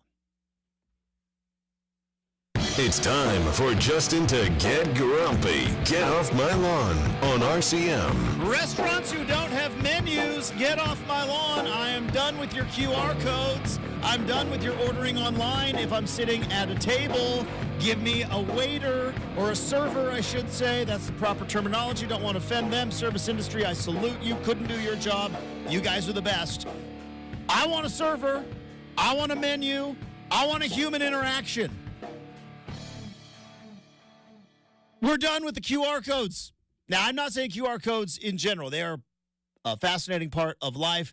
And if, in fact, you need to get certain information in a certain timely manner, fine, a QR code is there. But you know what? I'm done. I'm done with going to the restaurant and sitting down and having the host of said restaurant go, yep, QR code is right there. Yeah. Garçon. Where's the menu? All right. Now, I don't need the old school Denny's cracked laminate, like leather-bound menu. Just print it out on paper. All right. Recycle paper if you'd like. I understand it's an important part of the environment, but can't we just get a menu and just print it out? Again, call me grumpy old man if you want, but sitting at the table is tough enough to leave I want to leave the phone to the side. I don't want to sit there, me, my wife, we're at dinner, and we're not going to be on our phones. And then you know what this whole QR code, it just makes people grab their stupid phones and hit the QR code. And then you go to look at the menu. And then you look at the menu and then boom, and then, oh, hey, I got a Twitter notification. I'm going to get on Twitter, and then you're like, oh, Instagram, and then I got to take a picture of my food, and I got to check in where I'm like, just give me back the menu in my life. I don't need a big, hefty Cheesecake Factory menu. Just a piece of paper that explains to me what is the appetizers, the salads, the sandwiches, and so forth. So, to all the restaurants out there who are still stuck with the QR code part of our world, that is not a good place to be. Not all technology is good. And on top of that, I don't know, I may or may have recently been to a place, not only with a QR code, but then an order online. And it's like, whoa, no, I'm sitting down at this restaurant. I need a server to come and talk to me, and I'm going to have a human interaction, and I don't want to look at the online. If you have any questions, type in here. No. Give me a person, please. Give me a person. I'm done with it. I'm done with QR codes. I'm done with the ordering online. Again, ordering online is good for takeout. Ordering online is great for Starbucks, right? Mobile app at Starbucks all darn day. When I sit down at a table, and by the way, you're going to charge me a pretty good amount, a pretty hefty amount. I want some service. And by the way, this is nothing against the people who are in the service industry. These are nothing against the people who are serving my food. Tip generously. They're working their tails off. I don't want them being replaced by phones, Brendan. Give me a guy. Is that so wrong? Just give me a guy. Especially if you're going to charge that much money for artisan pizza. And it was delicious. It was delicious.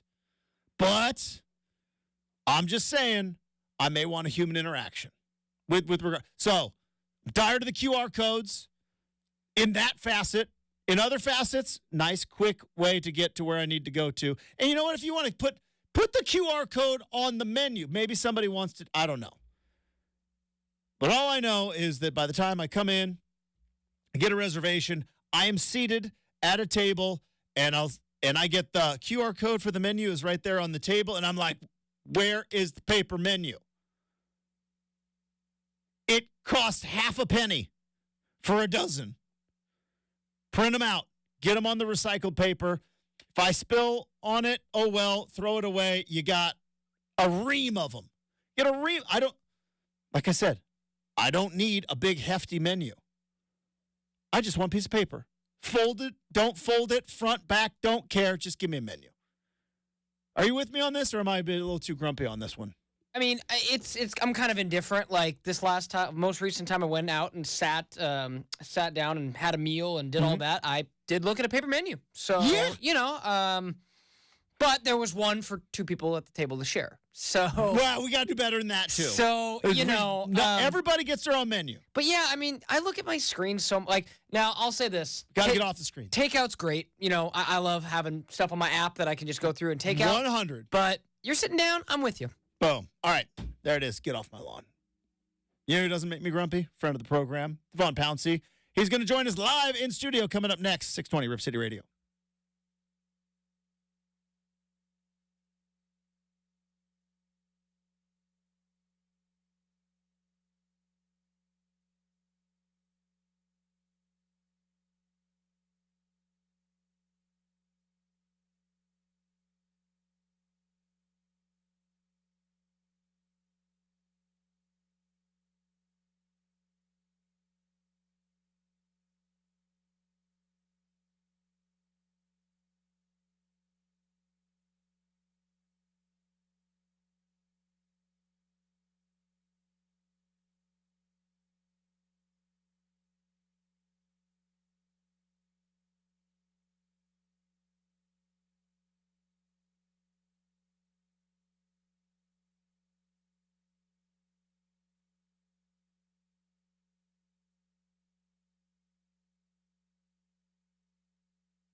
Here's what you need to know. From the Goldberg Jones Sports Desk, your 620 Rip City Radio headlines. Goldberg Jones. Call 1-800-DIVORCE. All right, it is 8 a.m. on a Tuesday morning. Justin Myers with you. Portland Trail Blazers take down the Philadelphia 76ers 130-104 last night at Moda Center.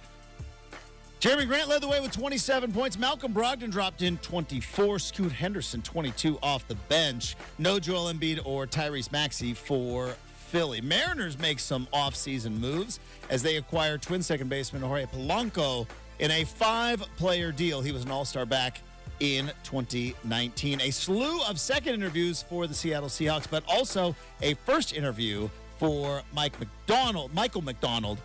No. Not the guy from the Doobie Brothers, but the other Michael McDonald. What a Fool Believes. It's a banger. But Seattle Seahawks still in the midst of interviewing for their head coaching vacancy. Devon Pouncey joins us live in studio. Hour number 3 of RCM starts right now on 620 Rip City Radio. The home of the OSAA is 620 Rip City Radio. It's RCM with Justin Myers, right here on your home of the Portland Trailblazers, 620 Rip City Radio. All right, it is hour number 3 of RCM. I am your host, Justin Myers. Devon Pouncey making his way into the studio. I don't know if this is it's not a technical difficulty, but it is kind of a technical difficulty because we are in a 4-story building. Anybody's driving on I-5 down near Tigard, what's up? Waving at you right now. And, there's other entities and businesses. It's not just the radio station that is here in the building. But for some reason, we have been and there's 3 elevators. 3 elevators. And about, 7 months ago, one of the elevators went kaput. It sits there, hasn't been used. Hasn't been used since the summer. Then, about, another month ago, they were doing maintenance. So now, we are down to 1 elevator. So, Pounce was parking. I was trying to figure out a way for him to get into the studio and still be in time for the update. And we were down to 1 elevator. So, unfortunately, I got a little bit nervous. I'm like, we're going to cut it close. I'm going to run Brendan out and get Pounce because if we don't hit this elevator right on time, the update music's going to play. And, maybe Brendan would have enjoyed doing the update on his own. He put his own little flair on it. But we got the man in the studio. We got him dialed up there. There we go. Yeah. So, we here, baby. We here. Let's get it. Let's get it. It was all taken care of. We're down to 1 elevator. Oh, really? I didn't realize that. Yeah, that was the thing. It was like, I'm here, and I'm like, yeah, elevator's not, though. Got it. Okay. Elevator's not here, and so, we got it figured out. Happy you're here. Glad to be here. Good to see you. Got a lot of stuff for sure to dive into on the big show. Let's start with this. I've been on my grumpy old man thing for a while. Mm-hmm. Why is it so hard for the NBA to get NBA players to play NBA basketball? Pounce? Because I look at Joel Embiid, and I look at, and not just him, he just makes it easy this week. I saw this stat. He does. Pounce, he hadn't played in Denver since 2019. Yeah. That was the last time he played a game in Denver. It's a marquee matchup. Yeah, I was like, what happened in Denver in 2019? Jokic got really, really good, became one of the best players in the world. And again, when I was growing up, the NBA was marketed as, hey, Jordan and the Bulls are taking on Patrick Ewing and the Knicks, right? Right. It's Shaq and Kobe, taking on Hakeem Olajuwon, right? That was the way the NBA marketed. And now it's like they still try to market it that way, but they almost can't. They can't, yeah. So they came up with this scenario where it's like, all right, you got to play so many games, and like we're not even to February. That's Thursday. We're not even to February, and Embiid's almost. Yeah, he's almost depleted. Out of excused absences. You know what I mean? Yeah, you got to play 65 games to be MVP eligible or and we're award looking eligible. Down a potential weird MVP race where there may not be some of the best players in the world because they're not going to hit that eligibility requirement. How'd we get here? How'd we get here? I think that's. And can they fix it? I think this is going to be the fix. I mean, obviously in Embiid's case, he just won an MVP last season. So I think for him, he may not have as big of aspirations as he's once had in the years that he felt, and a lot of people felt that he had gotten snubbed from the award. So he might be in that phase now. Well, I already got my MVP, so you can't take it from me. Yeah. And it's time for me to win my championship now. But I do think going forward, when folks realize how weird these MVP races get or whatever award races get, because guys are taking night offs or have nearly depleted their excused absences, if you will, I do think that will change some things, especially for players that haven't particularly won that award yet or won said award yet. So Embiid in particular, it's a little tricky because he got his, but I do think like these young players that are coming up, you know, that are kind of in the race as well, whether it be Shai Gilgeous-Alexander or whether you want to throw the Anthony Edwards in there, those type of guys, you know what I'm saying? I think because they haven't won one yet, that they still want to get that feeling of being able to win an MVP award. And a lot of them tell you that coming into the season. Of course, everybody wants to win and win a championship, but a lot of them are like, I want to win an MVP and establish that I'm the best player in this league. And I'm sure it's probably like anything else, right? There is no snap your fingers, make an easy fix, right? Everything kind of takes time to kind of get it figured out. I mean, I go back to when they put in the one and done rule. Yeah. Right? The one and done, it wasn't a quick, easy fix. It took some time. It's still kind of taking its time for guys to find their way to the league in different ways to kind of go about it. We talk about the G League a lot because obviously you are there on the broadcast with the remix. It's taken some time for kind of the G League to kind of figure out its role. Yeah. And now it's kind of thriving when you see guys like Scoot in the league and things like that. So maybe it's just going to take a couple years. I mean, there are two things that I think athletes at that level respect, and that is their money and that's their ego. Yeah. And if you take away MVPs and if you take away all NBA teams and the fact that maybe now you didn't play in enough games, so now you can't make all NBA. Yeah. And now you don't make all NBA. Now you're not eligible for Supermax. Yep. And you might lose out on $20 million it's the fix. because you wanted to take a night off in Memphis. Yeah. You know, and so hopefully the younger players, like you mentioned, because the older guy, Embiid's got his money, he's got his MVP. Yeah, and that's what's tough about it. Is like the older guys that already has that award, they don't care. They know that their legacy now, the next step is for them to win. And if they've won one already, it's to win again. It's never really to like be the MVP again, because once you've proven that you can be the MVP or the best player in the league for a season, like you kind of feel like you know your worth and who you are as an individual player. Now you want to kind of ascend into greatness on another level, which it takes winning to do that. All right, another problem going on in the league I'm curious your thoughts on. We saw it firsthand with the Blazers and the game against Oklahoma City last week. Yeah. In the craziest ending to a game I've ever seen. Up wild. one with the ball, 14 seconds, tech, ejection of like turnover, like craziest ending to a game. And then I don't know if you saw it like last night, your boy Anthony Edwards, he came out and was like, yeah, I don't know how we won this game because we weren't getting any calls. And he's like, fine me, I'll pay the fine.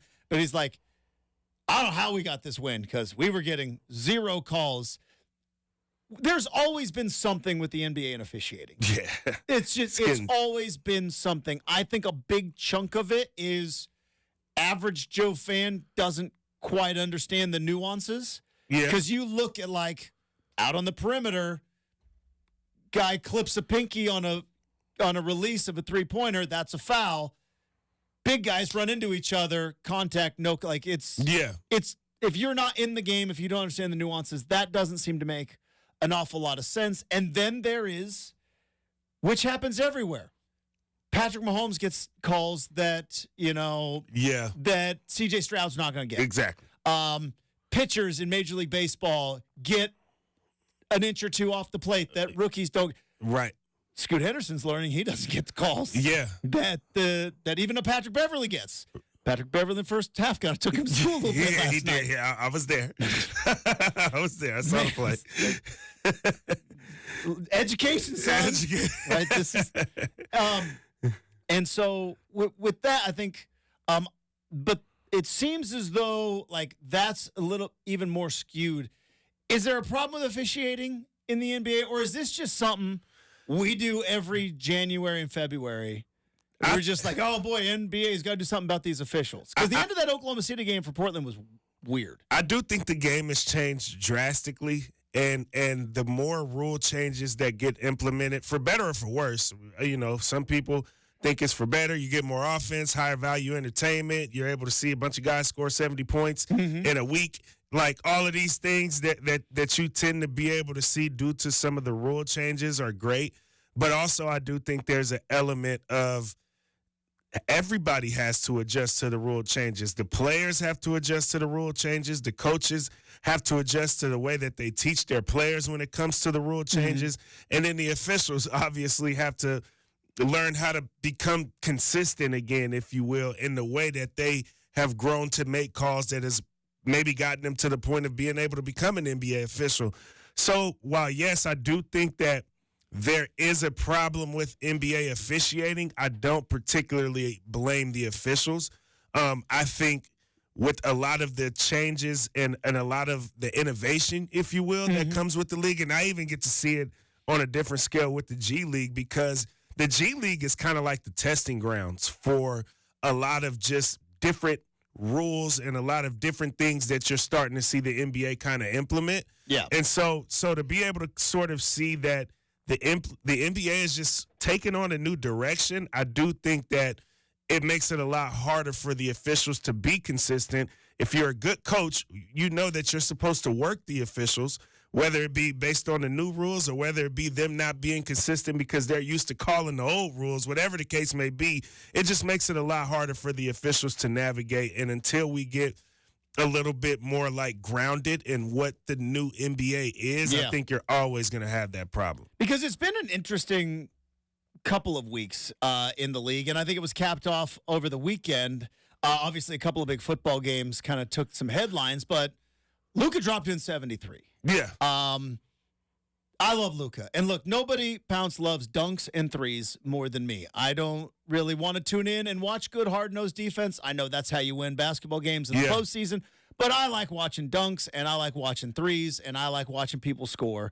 But it seems as though with Embiid's 70-point game, the 73 that Luka put in, what did Karl Anthony Towns go for? 62. 62. I think Booker went for 60 plus. The same day Luka went for 70. Like, it's getting crazy. And so it's like, is there too much offense? Is there too much offense in the league? Like, I know that math has dictated that 3 is more than 2. The percentage of 3 versus the percentage of 2. Like, I get it. Let's shoot some. And like I said, I love threes. Yeah. Let's fire them up. I love it when these guys shoot threes. But, like, I just wonder, like, it used to be like, hey, more points, that's more fans, that's more money.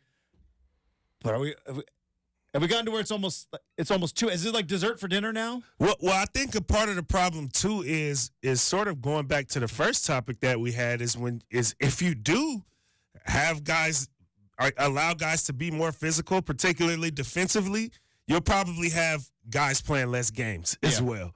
And so I think there's a lot that goes into it where you do have the entertainment value. I like to see high scoring games personally, so I don't mind it so much. I know I grew up in the more, tough, rigorous style of play, if you will, whatever you want to call it back then. But like, I like and enjoy to see like these high point totals personally. But at the same time, if you allow guys to go back to that physicality that once was, especially after you kind of like retrained them to kind of steer away from that, you'll start to see some like excessive things happening if you allow some of that physicality and some of the defense. So I think the NBA is at a point where they can't really go back to what was on that side of the ball, especially with the fact that I think there will be a lot more excessive physicality, if you will, and then that will lead to your marquee players not playing even more. So it kind of goes against what it is that you're actually trying to accomplish with your star players being able to be out there and available for games. It's interesting you mentioned excessive physicality. We're going to talk about this coming up on the other side. Dylan Brooks threw a left hook to LeBron last night. Thoughts and prayers to LeBron and the entire James family because he looked like he might have been out for the season. So we're going to talk about LeBron getting a hit in the face. We're going to talk about Scoot's big fourth quarter last night. Nice win for the Blazers. And there's a particular game coming to Moda Center tomorrow night that maybe we're focused on that we're going to definitely dive into. So more with Devon Pouncey next here on Rip City Morning, 620 Rip City Radio.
All right, Devon Pouncey from the RipCityRemix, from the Portland State Vikings, from the Pacific Boxers, from the Wake Up and Win podcast.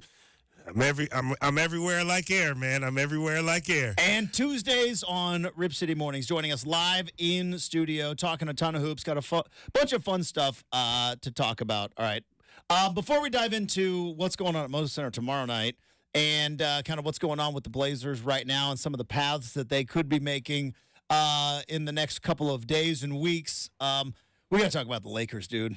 We got to talk. I don't know why. I don't have an awful lot of teams, Pounce, that I like.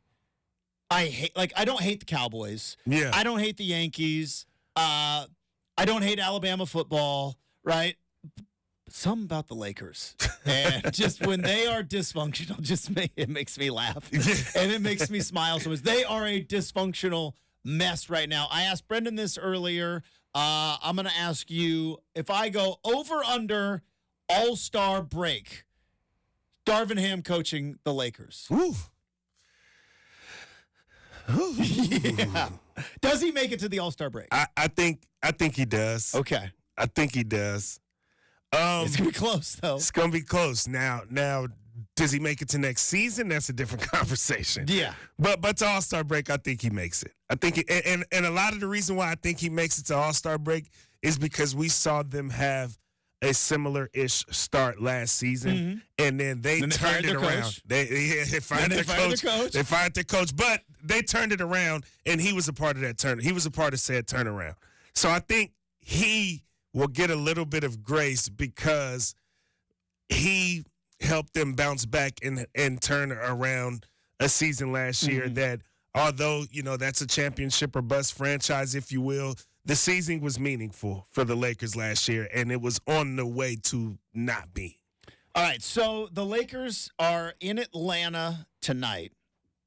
They go to Boston Thursday, to New York this weekend, at Charlotte.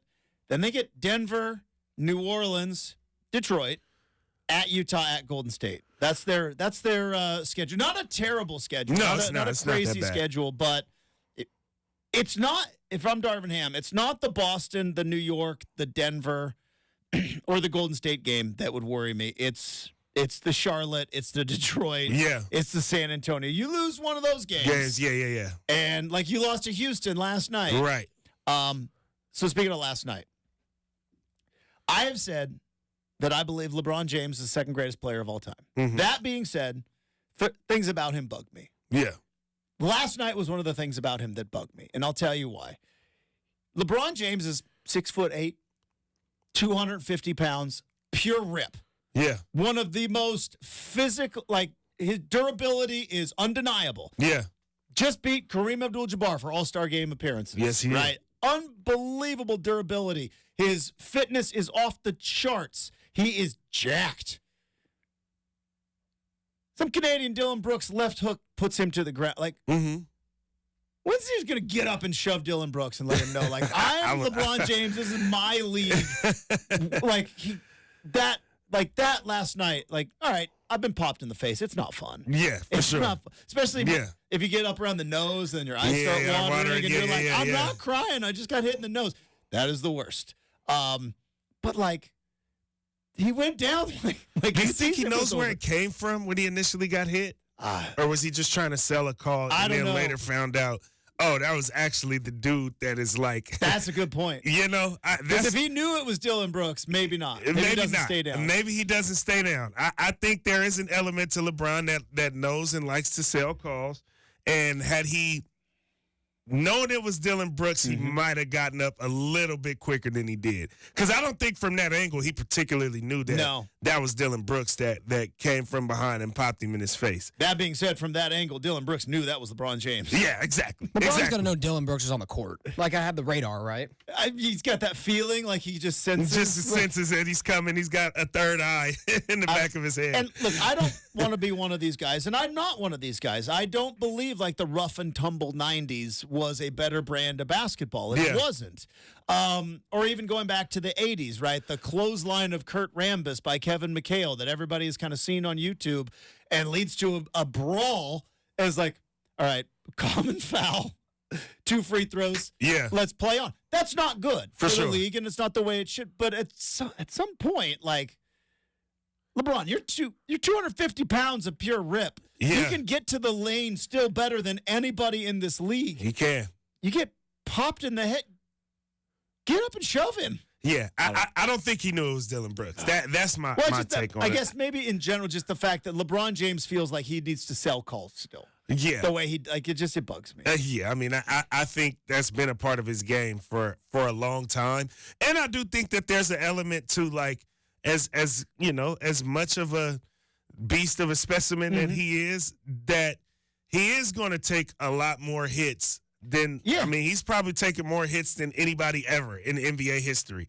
And so with that, there is going to be an element of feeling the need to sell calls because his sheer dominance, if you will, would maybe cause some refs to be a little bit lax when it comes to blowing the whistle. There's no way to quantify it. There's no way to actually create it. And so I don't know it for a fact, but I just know it from what you just said. He might be the guy that's taken more hits than anybody. I'll tell you what, there's never been anybody in the NBA who's been on the floor more than LeBron James. Exactly. So I mean, that's why I say, legit or illegitimate. I think there's an aspect of his game that is, I'm going to continue to take hits, and maybe that's why he's so durable, is because he's not only taking hits, but he knows how to sell the calls when he needs to sell them to make sure maybe I don't get hit like that again. That doesn't mean I won't get hit again a different kind of way, but maybe it just won't be like that. So I think there's a method to LeBron's madness a little bit that could be a little nerve-wracking and get under your skin, but I do think it's led to him being the LeBron James. The dude is pretty methodical about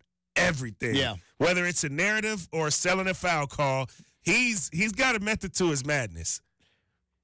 It is fascinating if he knew it was Dylan Brooks. Yeah. I truly don't think he knew it was Dylan Brooks because it was from behind. Yeah. It was on a rebound. Like, he's looking at the ball and then, bow, I just catch a shot to the face and I hit the deck because I caught a shot to the face and that deserves to be called. But I don't think he knew once he was hit that was Dylan Brooks. I think he was just trying to sell yet another call. Devon Pouncey joining us live in studio here on Rip City Radio. All right, let's talk about the Blazers. Nice win last night. You take them any way you can get them. Absolutely. And I have and today's not the day for it because they got to win, and we'll see what happens the next couple of weeks. But I have been on my soapbox about how, if you're not going to be winning these games, we need to be playing Scoot Henderson in the fourth quarter. But they won last night. Scoot actually played a lot in the fourth quarter. It was the game was kind of done by then, but had a nice second half after a tough first half foul-wise and all that stuff. But we're going to have a whole lot of time to talk about Scoot. I want to talk about this. You've been friends with a handful of guys in the league, and you've been friends and know of guys that have gone through the trade process. Yes. How weird is this week and these next 2 weeks with the trade deadline just looming of knowing, like, because from what I understand, and maybe you, other than, like, I think when the Blazers traded CJ, he got, like, consulted. Yeah. But for the most part, there is no consulting. You walk into the facility one day, they say, we need to talk to you. Facts. You're on your way to Cleveland, right? You're a Cleveland Cavalier now. Like, how nuts is that every single year, certain guys, like the journeyman guys, not the guys that are solidified, but the journeyman, every year, this time, and it may not even happen, but you got to be like, you got to prepare yourself Are you packed? Are you, do you not have anything like bolted down at the house? Like, no, I mean, it's a lot because your whole world gets flipped, especially when, like, from what I've seen, when you get a pretty lucrative contract. Like, the beauty of that is all contracts are guaranteed in the NBA. Yeah. So I think it's a little bit easier to brace when you've got a good standard contract and you know that money is guaranteed. But then, like, when determining, like, how you want to use that money or what you want to do with that money, I mean, I've seen guys, like, buy homes, shortly after getting that contract and then be traded just a couple months after they just bought a home. Like, I've seen a lot of those elements. So I do think, I think the best part about all of that is that most of the guys that are getting traded are on standard guaranteed contracts. But I mean, I even see it at the G League level where it's like guys get waived and traded like clockwork. And I would rather be in a situation where I'm a little bit more financially secure in that. So I think the NBA makes a little bit good, but you still can't really full on prepare for the fact that you got to just pick up everything you own and just go to a whole nother state at the drop of a phone call. Well, and I try my best because I understand that we watch these guys and kind of they're almost like characters in a TV show, right? But they're actual people. They're humans. For sure. I try to, like, this time of year gets real weird, I would imagine, for, I don't know, 40% of the league. Yeah. Because it's like you're playing, your contract is guaranteed, but like, my kid's in school. You know, I like it here. I don't know if I would like it in Milwaukee. I don't know if I would like it in Phoenix, but I might be headed there. And it's impossible now with the internet not to see, like, hey, trade proposals. So, like, the fact that Malcolm Brogdon had a pretty good game last night is impressive to me because we've been talking about it. I know the guys in the afternoon have been talking about it. Every other show in the city is talking about it. Like, is Malcolm Brogdon going to get traded? Yeah. Are they going to deal him by the trade deadline? They have to do, like, and to sit there and basketball-wise, I think that's the right move. I think the Blazers have too many guards. Malcolm Brogdon's valuable. But from a human perspective, that's got to be weird. It's just got to be weird. I think it's weird. I guess it's part of the gig, though. I think it's weird, and again, like you said, it is a part of the gig. I think in Malcolm Brogdon's case in particular, like, if he knows the conversations that are happening, he has an agent. They are on the pulse of whatever it is that's going on or could potentially happen. If I'm Brogdon, absolutely I'm playing good basketball near the trade deadline because I want to be able to be put in a situation where maybe I get sent to a contender and to be able to control my own destiny. I mean, nothing's guaranteed, obviously, but to be able to have a little bit more control of my own destiny, if indeed I do get traded, I think you're better off when you give your all to a particular franchise, even during the down years, if you will, or in the years that they're not playing so great, to potentially be able to have a little bit more say-so in the how the trade happens, if you will. And so I think for Brogdon, it's kind of best case scenario for him to be playing his best basketball right now because he wants his value and his stock to be up as high as possible. You know, if there is a trade, I'm not sure. Like you said, I know there's been a lot of conversations, but if there is indeed the possibility of him being traded, which I think everybody in the NBA should always operate off of that being a possibility, I say play better basketball and give yourself as much value as possible as you get closer to that deadline. Because at some point, Shaden's going to come back. I think he's, about a week and a half. Shaden's going to come back. Scoot's sitting there. Ant's not going anywhere. Yeah. One of these guys that dribbles the basketball is going to have to dribble the basketball for another team. All right, speaking of guys playing for another team. In the summer, when it happened, right, when the trade request from Dame happened, I came in here on a Saturday, me and Chad and Dwight. We did 3 hours, took calls. It was kind of nuts. But it still didn't quite feel real, you know? Yeah. Then Dame got traded. And obviously it felt a little more real, and I think everybody looked at the schedule and was like, all right, January 31st, that's the return. And the Blazers played Milwaukee, obviously, on the road, so it's not the first time that Dame has played the Blazers, but, like, it still, Pounce hasn't quite set in. Yeah. That Damian Lillard's going to be playing for the Milwaukee Bucks at Moda Center tomorrow night. Like, the date has arrived. I remember looking at the schedule in the summer going, well, there it is. Yeah. And now it's tomorrow. Man, what? Like, I wasn't there when Clyde Drexler came back. Yeah. Obviously, there was a Neither was I. There was a fair. There was I don't even know if Brendan was on the planet yet. There was a slew of emotion when LaMarcus Aldridge came back. Yeah. Some happy, some not so happy. This is going to be an interesting night at Moda Center. And I said earlier today, I think this might be the most emotion in the building since that particular player waved off another team. Yeah. Right? Like, it's going to be... It's going to be wild. It's going to be wild. I know Scoot talked about it last night after the game. I think he said it's going to get turnt. again, I guess that's out of your wheelhouse. Out of my wheelhouse. But what do you think it's going to be like? I think it's going to be crazy. I think it's going to be crazy, but also in kind of a weird way.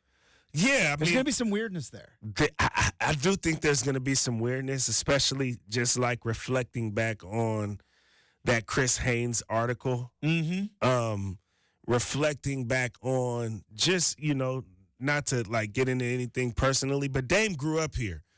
Like all aspects. He grew up here, obviously as a player first and foremost, but as a person as well. And he was somebody that, like, as an NBA superstar, full on embraced this community in a way that we don't particularly see most NBA superstars embrace the community because they don't have to. They usually have the finances, everything at their fingertips, and they get to kind of create things for themselves the way that they see fit. Where Dame was just a lot more open and out there with this community here in Portland. So I just think all the way around that there's a connection to Dame that there has never been to any other player that has wore a Blazer uniform. So I think emotions are going to be high for him. I think emotions will be high for his family who will be in attendance. Emotions will definitely be high for the fans of Rip City. I think everybody that was able to like be connected with Dame during this time as a Blazer will feel some type of emotion, and obviously the energy will be high for him, but then there'll also be like a moment that I think everybody will sit and reflect about what was and what he really did full on mean to this franchise. It's almost one of those things where, you don't, what do they say? You don't full on like understand what it is that you had until it's gone. Yeah. I think you'll have a lot of those kind of sentiments tomorrow where, while yes, it's been rebuild mode and kind of a change of direction with the team and the way that they're playing, him coming back, I think, will just overflow the entire arena with memories that, again, like, man, that guy's missed around here. You hit it on the head, though, where, like, players anymore, they don't have to embrace a city or a community. And even if they do, like, and as you were saying, I was thinking in my head, I'm like, ironically, it's Giannis in Milwaukee. Probably has superstar connection to the place. For sure. But, like, Steph is an all-time great. You're from the Bay. There's a lot going on down there. There's a lot going on. Yeah. There's a lot going on. LeBron has been in 3 different places in multiple different stops. Now, Cleveland, he won the championship. He's from Ohio. Right. There's always going to be something there, but he also left to go to Miami, came back, left again. It's not at will, too. At will. But set up his contract to where he had 1-year deals. I always give LeBron credit. Didn't force a trade. Yep. Set up his contract and made his moves because he knew. Method to his madness. But not since like Kobe in LA. I'm trying to think of like Kevin Durant. No. James Harden. No. Like there's just like I just don't. You think other than maybe even Embiid in Philly. I don't know if there's because he hasn't won the championship yet, and that's Philly, and they're kind of they're kind of ruthless. They are. So it is such a rarity now that there's a connection, and like you said, it's weird that like we're gonna understand that connection as he's wearing a Bucks jersey. Yeah. I think you'll understand it in a way like never before, especially those that are in attendance. Obviously, everybody around watching. It's going to be weird for sure, but I do think that he'll be received as good as any superstar. He'll get the tribute video. He'll get the letter row. Mason will give him his love, even though he'll be announcing the guest starting lineups where usually they don't get as much energy as the home team does. I think he'll get all the love that he very well deserves out here. All right, it's going to be wild. It's going to be emotional. It's going to be turnt. It's going to be turnt. It is going to be turnt. It's also going to be turnt. Special edition of the RCM mailbag. We're bringing it back. We're bringing back Ebony and Ivory. I got a lot of feedback last week. Okay. It was awesome. Good. It was so awesome. And we're going to do it next here on 620 Rip City Radio. All right.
All right, time to wrap up the big show.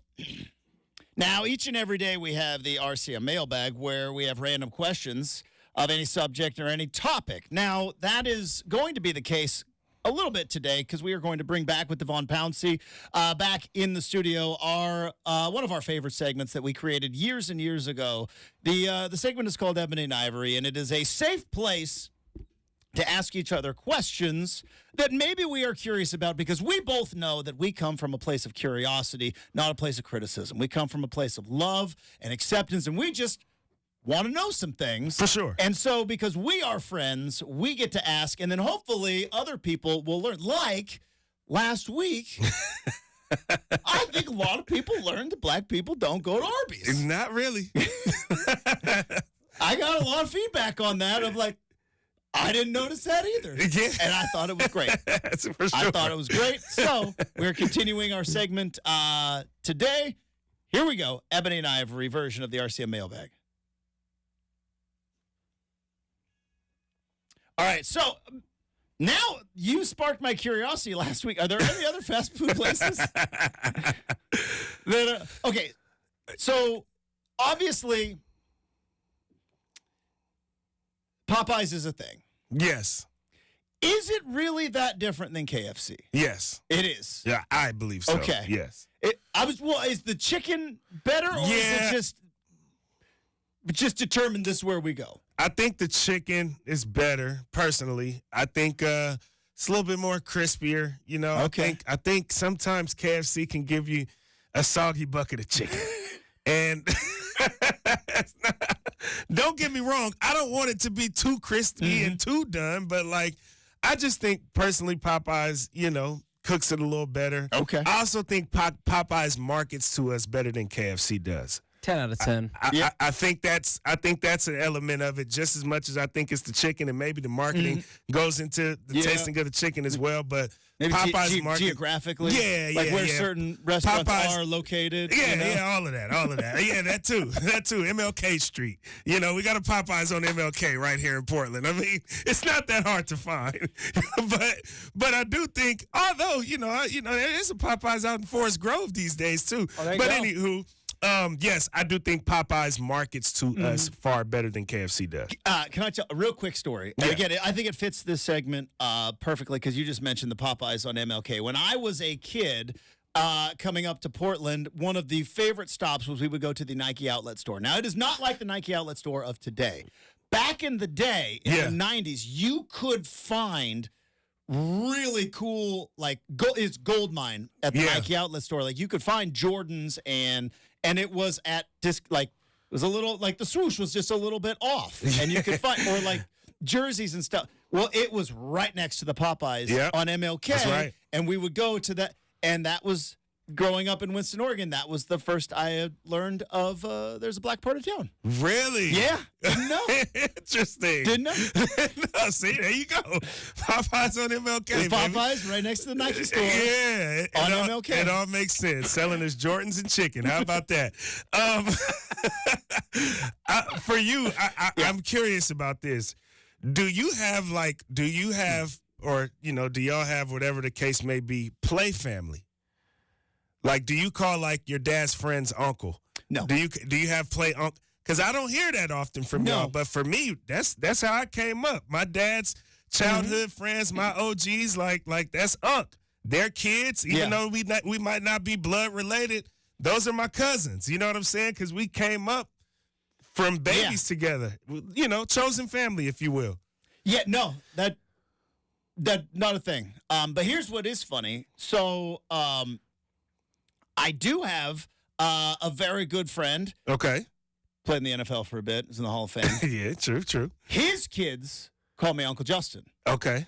My other friend, who did not play in the NFL, his kids call me Justin. And the one friend that did play in the NFL happens to not be white. No. The one that didn't, I assume, is white. See? That's what I'm saying. So, no. That is. Brendan, do you have, when you were growing up, did you have play cousins and play uncles? Uncle or cousin who weren't an uncle or a cousin? Yeah, not really. That's not thing. Yeah, not thing. Yeah, Can't say it was the same, man. It was, I mean, very much so. Like you know, still to this day, you know, uncles, aunts. Okay, so I remember. And black church is kind of the same way as well. Like growing up, those your uncles and aunties, man. Because I remember when Tracy McGrady and Vince Carter. Yeah. And I was like, yeah, it's my cousin. And I was like, that's crazy. That is. And it turns out, like, no, they're not really cousins. Then they, like, kind of a little bit.